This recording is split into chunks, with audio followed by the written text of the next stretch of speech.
Phil Steele has some rankings out here. I want to get some impressions from both of you on where if he Phil Steele ranks can rank him, we can too. Sure. These two schools nationally. Okay, quarterback. Iowa State 16, Iowa 40. Well, I do. This is a fascinating one because the bottom line is, and I don't know that it's going to happen, right? I don't know that's going to happen, Levi. But if Mark Gronowski pans out, he could be better than Brecht. I don't know that he will. I have no idea. Also, the scheme. Well, he's a big unknown because he's coming from FCS, so that's tough. I know. I'm not denying that. The scheme is also at play here. So, like, numbers are probably going to hamper him, even if he is, quote unquote, better. But I don't know who the better option is right now. I don't think it's obvious. Slam dunk. I think it's pretty obvious. You don't know that. Just what you just. Well, I know one quarterback has 2 full seasons of being a good quarterback in a power conference, and I know that Iowa has one FCS quarterback. Tell me which one you would take. Which one is the safer option? Brecht. Yes, I'm not denying that. What I'm saying is, are you telling me there's not a chance that Gronowski's better?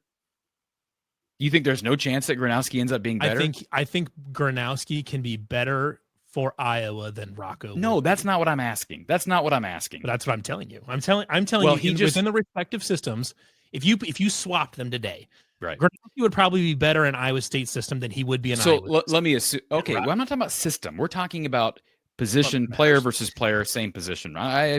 Scheme aside, if you're telling me comparing the two guys, I'm not sure where you could find a place where Gronowski is better or a better option. Okay, let's just theoretical for that, because I can't prove you wrong, and you really can't necessarily prove me wrong. You can give me anecdotes and reasons why you believe what you believe, but what I'm asking you is, if Rocco Becht transferred over to South Dakota State or to North Dakota State, would he win the equivalent of the Heisman?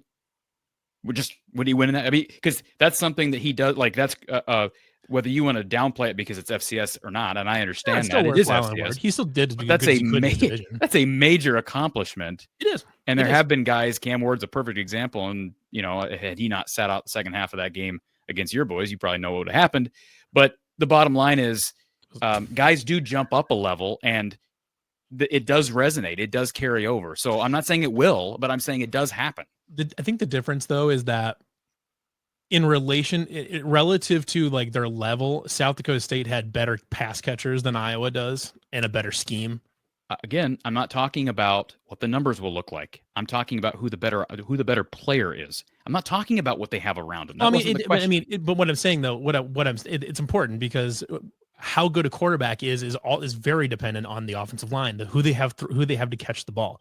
If we're talking about just raw ass arm talent, then I have no idea. I mean, I guess we have to see. That's what I'm saying. If you're just talking about true like raw like arm talent and raw athleticism, then I don't know. I mean, whatever. What I'm guessing Corey's getting at, and because I try to rank players in the same light.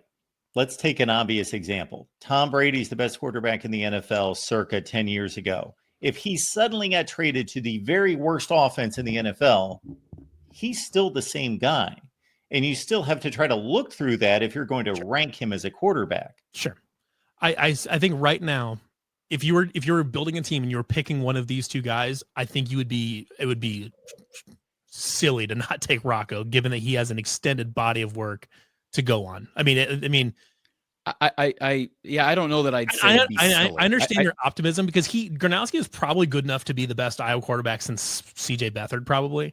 And so, like, could be, yeah, he could be. Yeah, absolutely. I'm willing to admit that he like can be that good. And I don't know by the way, I don't know who I would take Rocco and Beathard.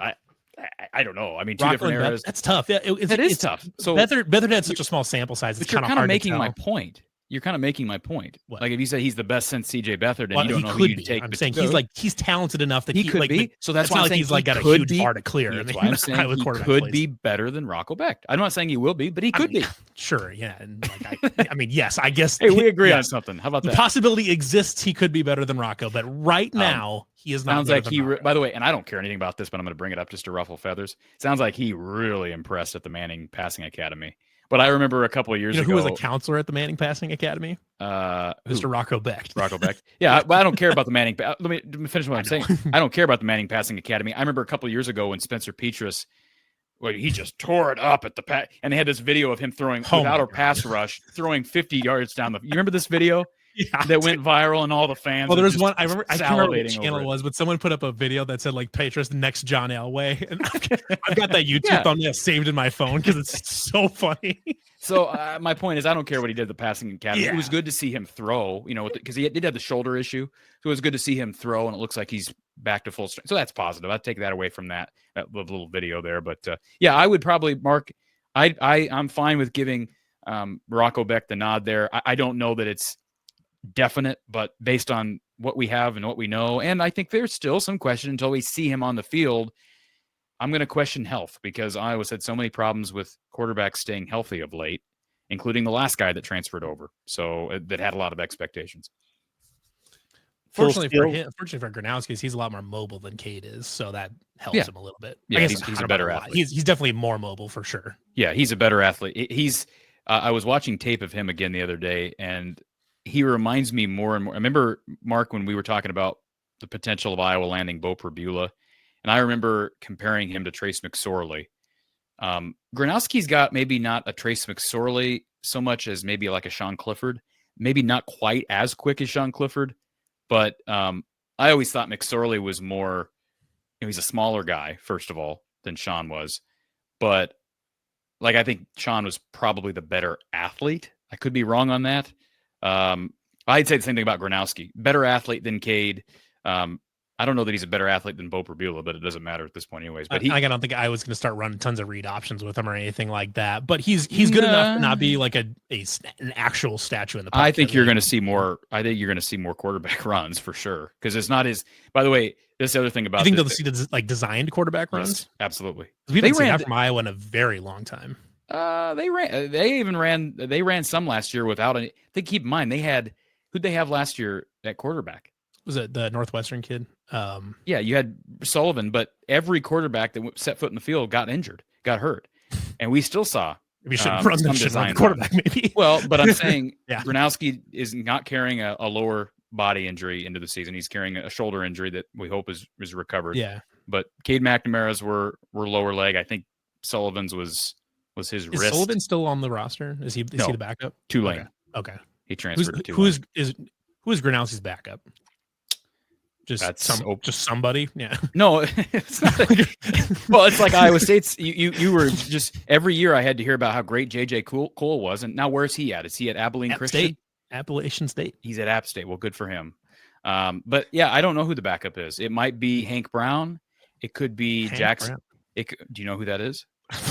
No. Okay. Well, you don't follow SEC. Apparently, you don't follow SEC football because he did start a few games at Auburn.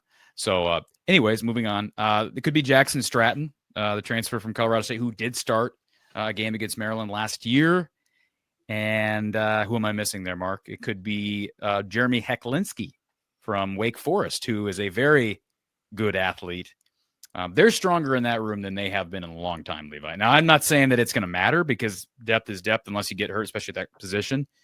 But they are need to preach to me about depth and injuries. They are stronger at quarterback than they have been probably since at least before Brian. I mean, I'm even thinking, like, are they stronger collectively than the Beathard era? Yeah, I think they probably are. Now, Nate Stanley was the backup in 2016.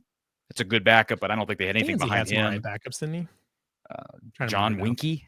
Maybe not. Maybe not. Maybe Winkie, I'm just I may just be imagining that. Who else was? Yeah, didn't really have any. No, I think they've got good depth there. But I'll give the nod to Iowa State there.